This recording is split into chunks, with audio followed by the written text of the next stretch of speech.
Mesdames, Mesdemoiselles et Messieurs, bienvenue dans ce nouveau numéro de 100% Challenge.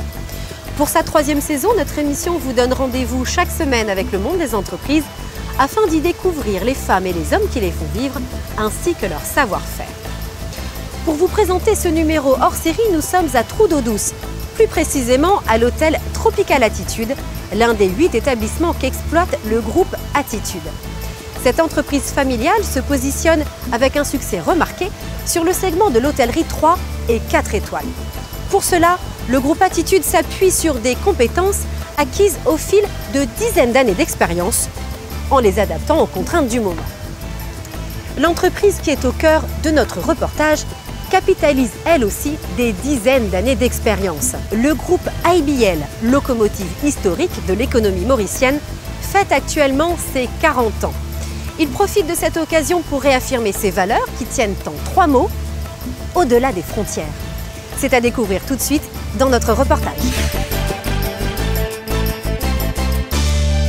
En première ligne du secteur privé et du développement national, IBL vit à l'heure de son 40e anniversaire. L'occasion pour les dirigeants du groupe de fixer de nouveaux caps sur l'île qu'il a vu naître et au-delà des frontières.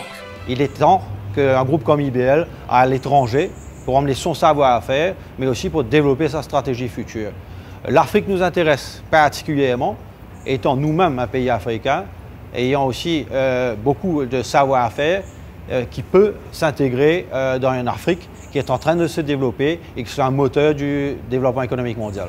L'existence d'IBL va bien au-delà des 40 dernières années. Avant la fusion en 1972 de Blight et Highland Fraser, l'histoire remonte à plus de 180 ans. Elle reste étroitement liée à celle de l'île Maurice. Tout commence en 1830 lorsque James Blight quitte Londres pour l'océan Indien où il fonde Blight Brothers & Co. On doit à ce pionnier, entre autres faits marquants, l'arrivée du premier navire à vapeur, le Madagascar. Il compte aussi parmi les fondateurs de la première banque mauricienne. 20 ans plus tard, Highland Fraser & Co Limited voit le jour. Leur rencontre donne naissance à un leader du commerce et des transports maritimes. Il faut savoir que traditionnellement, IBL était une compagnie de commerce.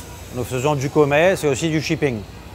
Donc IBL, au cours de ces 40 dernières années, s'est énormément diversifié dans différents secteurs, nommément tout ce qui est du retail avec Winners, dans les secteurs financiers à travers Mauritian Eagle, qui est l'assurance et le leasing, et à travers notre société Ditos, qui est une compagnie de global business, communément appelée l'offshore à Maurice. Nous avons aussi des activités dans le contracting, par exemple, avec la société Mensa Saxon. Nous sommes très présents dans le Seafood Hub. D'ailleurs, nous avons été ceux qui ont démarré le Seafood Hub, avec une activité complètement verticalement intégrée. Depuis le chantier naval jusqu'aux produits finis, nous livrons des clients en Europe et aux États-Unis nommément.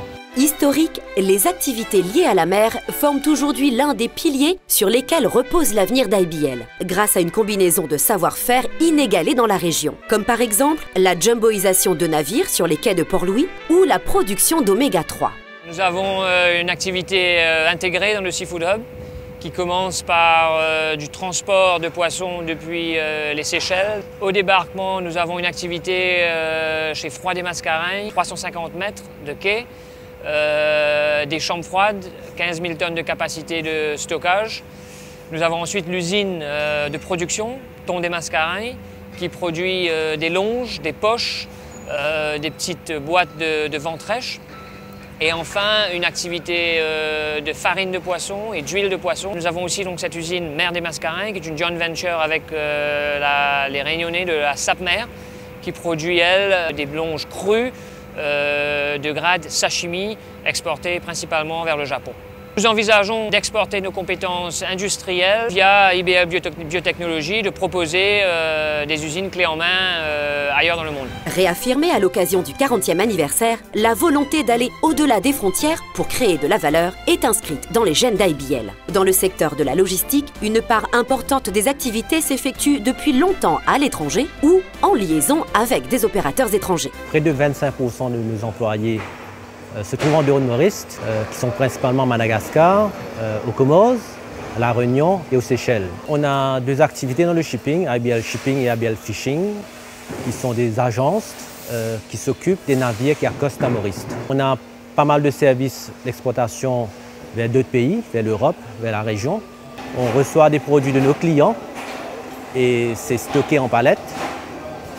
Tout est fait informatiquement et à partir de là, les clients nous envoient leurs commandes pour livrer chez leurs clients. Et c'est envoyé dans nos véhicules à travers l'île. On peut être représentant de compagnies aériennes étrangères ou de messageries internationales et cependant aller au-delà des frontières dans son propre pays, comme le fait l'un des derniers nés de la famille IBL, Taxi Services. Au départ, c'était travailler avec quelques taxis pour offrir un service à des compagnies, à des sociétés où leurs employés travaillent un peu plus tard. Après les heures de bureau, il fallait un service, je dirais, safe. On a démarré ce service il y a 5 ans. Aujourd'hui, c'est un service qui marche très bien. Nous avons près de 600 sous-traitants. Donc on transporte aujourd'hui près de 1,5 million de personnes par an. Les enfants d'Island & Blight ont évolué dans un contexte de fusion, d'acquisition et de partenariat. Ils ont élargi leurs activités à d'autres secteurs de l'industrie en y tenant un rôle d'innovateur régional comme dans le secteur médical. Healthactive a été pionnier dans l'importation des produits pharmaceutiques tels que l'insuline, fabriquée génétiquement, qui permet d'assurer un meilleur traitement de la glycémie chez nos patients diabétiques. En 2003, Healthactive a importé les tests rapides pour le dépistage du VIH, ce qui a permis aux autorités mauriciennes de réaliser des campagnes de dépistage nationales. Nous sommes toujours à la recherche des produits innovants. Aux Seychelles, nous avons équipé l'hôpital Victoria avec tout le matériel médical pour l'imagerie. Healthactive s'associe avec des grands laboratoires de renom. Ils viennent avec des produits innovants, des matériels d'équipements médicaux plus performants. Nous avons introduit ce scanner à 128 barrettes chez un de nos clients qui permet de réaliser des examens plus poussés, surtout dans le domaine de la cardiologie. Avec la santé, IBL touche au plus près l'existence des Mauriciens. Un autre succès du groupe est au moins aussi proche de notre quotidien, c'est celui du commerce de détail. Dans ce secteur, le dépassement des limites n'est pas seulement une affaire de géographie. C'est aussi et surtout une question de compétences et donc de formation. Lorsque les études de projet étaient en cours, l'objectif initial était d'aller là où les autres ne vont pas, et aussi de dépasser les attentes des consommateurs. Et un des éléments principaux a été d'implanter nos premiers supermarchés dans des zones rurales à l'île Maurice. Pour nous, depuis la création de Winners, il a fallu former nos employés, ce qui nous a permis, dans chaque domaine d'activité d'un supermarché, d'avoir des employés professionnels. Comment ça se traduit dans la pratique ? C'est que nous pouvons voir aujourd'hui dans les supermarchés Winners beaucoup de nouvelles variétés de produits. Ce caractère leader et aventurier qui s'exprime dans la distribution des biens, le groupe le démontre aussi dans la construction. Connu pour la fourniture d'engins de chantier et d'éléments de base des logements d'habitation en bois, ses filiales d'ingénierie proposent aussi des solutions technologiques très avancées qui concernent toutes sortes d'entreprises. Le métier traditionnel que propose Mensa-Saxon, c'est tout ce qu'on appelle la boiserie. Et ensuite, donc, Mensa-Saxon s'est développé vers un service qu'on offre pour l'exploitation de tout un bâtiment. Dans ce type de métier, nous allons venir entretenir 24 heures sur 24, 7 jours sur 7, tous les appareils électromécaniques qui se trouvent dans le bâtiment. À chaque fois donc, on évolue vers un secteur, on choisit toujours un partenaire stratégique de renommée et qui apporte l'expertise technique derrière.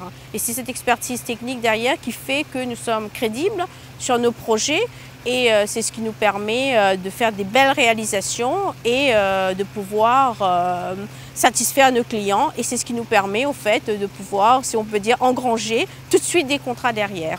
S'associer avec de solides partenaires étrangers, c'est un choix constant du groupe. Il s'exprime de façon très pointue à travers les actions de publicité et de merchandising par lesquelles IBL Brand Active fait briller de grandes marques à Maurice et bientôt ailleurs. Nombreux de nos fournisseurs internationaux, qu'ils viennent d'Asie, d'Australie, d'Europe ou d'ailleurs, qui nous poussent à aller sur le continent africain. Donc voilà, c'est une suite logique pour nous d'y aller, tout en s'assurant de nous adapter au contexte local, aux différents contextes de chaque pays, et tout en sachant que ce ne sera pas forcément rentable dans les premières années, mais nous avons un projet à long terme et nous sommes convaincus que ce mouvement sera bénéfice à Brand Active dans quelques années. Le groupe IBL profite de ses 40 ans pour se dessiner une nouvelle identité visuelle visant à démontrer son désir d'aller au-delà des frontières. Une démarche qui est déjà au cœur du développement des activités financières. Le secteur financier est un secteur extrêmement important pour l'île Maurice. Parce que premièrement, ils utilisent la matière grise et l'offshore nous aide aussi à nous désenclaver, d'être un pont entre les différents continents. Aujourd'hui, nous sommes un pont entre l'Europe qui investit en Inde, mais aussi entre l'Asie qui investit en Afrique. Cette stratégie sert les intérêts de nombreux Mauriciens et permet au groupe de demeurer une locomotive de l'économie nationale. Nous employons 7000 personnes et nous sommes fiers d'être Mauriciens. Notre base opérationnelle va rester l'île Maurice dans le futur. Et notre savoir-faire que nous avons développé à Maurice est important de pouvoir rayonner dans un continent qui est plus grand, où nous pouvons grandir aussi. L'histoire dira de quoi sera faite cette croissance. Mais pour ceux qui ne veulent pas se contenter d'attendre ce que dira l'histoire, IBL les invite à écrire ce que demain sera, à travers une campagne interactive sans précédent. Une façon pour les dirigeants de réaffirmer leur philosophie. Together, we believe in better, et ainsi conduire l'entreprise to be the group that goes beyond boundaries to create value. Depuis la création des entreprises de James Blythe dans les années 1830, jusqu'à la mise en œuvre par IBL des technologies les plus avancées en ce début de 21e siècle, quel chemin parcouru! La proximité de ce canon d'époque coloniale et de ses stand-up paddles d'inspiration hawaïenne témoigne que le dépassement des frontières touche l'ensemble de la société mauricienne. L'hôtel Tropical Attitude, remis à niveau depuis peu, participe de ce mouvement de développement économique du pays. Pour continuer de vous en montrer les plus belles illustrations, je vous donne rendez-vous la semaine prochaine pour un second numéro hors série de l'émission 100% Challenge, consacré cette fois-ci à la création d'une marque collective de produits locaux. Merci d'avoir été avec nous, bonne soirée et à mardi 20h20 sur MBC1.